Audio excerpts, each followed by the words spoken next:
Hello, today my name is Mary Stone and I'm going to talk to you today about being a distracted driver. In the research that I did, according to the medicalnewstoday.com, car accidents are the 4th leading cause of death in the U.S. for the ages of 1 to 44. The National Safety Council states that the cell phone use while driving has caused 1.6 million car crashes each year.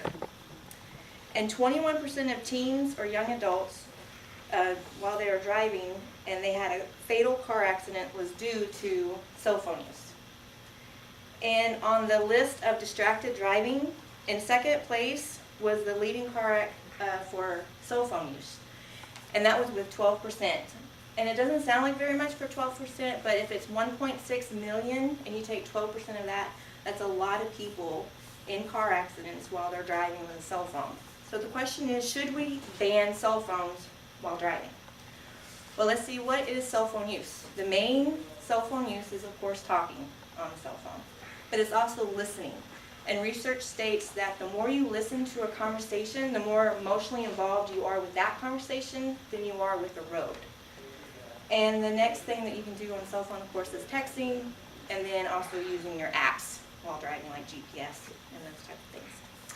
So as I said before, 12% of distracted drivers is with a cell phone, and that was 2nd place. But that was not the leading cause of distractions while driving. The leading cause, with 62%, was loss of thought. Now, loss of thought can be while you're daydreaming while you're driving. It can also be thinking about school, or you're thinking about work, or you're thinking about family. And then also another part could be what I call driving while on autopilot. You know, when you're driving down the same road that you've driven every single day to go home, and your car just seems just to drive. It knows the turns, you know, it's going there without you having to even think about the road. So, how do we prevent being a distracted driver? One, we don't take our eyes off the road. When we take our eyes off the road just for 2 seconds, you have increased the chances of getting into a car accident. Don't take your hands off the wheel. If your phone's ringing, let it ring. They can go to voicemail, or you can pull off on the side of the road if you need to get this call. But don't take your hands off the wheel.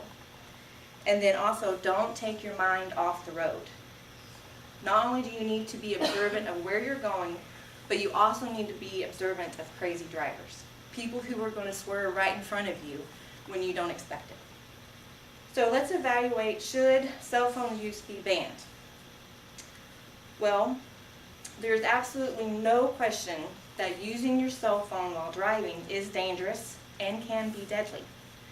But it was not the leading cause of car accidents while being distracted. The biggest reason, according to the CDC, that we need to take control of our driving is the 3 don'ts. It says, don't take your eyes off the road, to keep focus on the road, what's ahead of you, the drivers that are around you, and your own driving. And that when you're almost home, 5 miles from being home is the leading time of when people get into car wrecks, when they're almost home. And then don't take your hands off the wheel.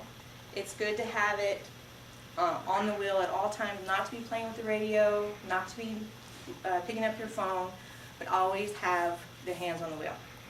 And then, of course, don't take your mind off the road. Don't be in lost thought. Don't be daydreaming, and don't be on autopilot. Okay, in the words of Tommy Lasorda, who is a baseball player, just in case you didn't know, it says, baseball is like driving. It's the one who gets home safely that counts. All right, good job.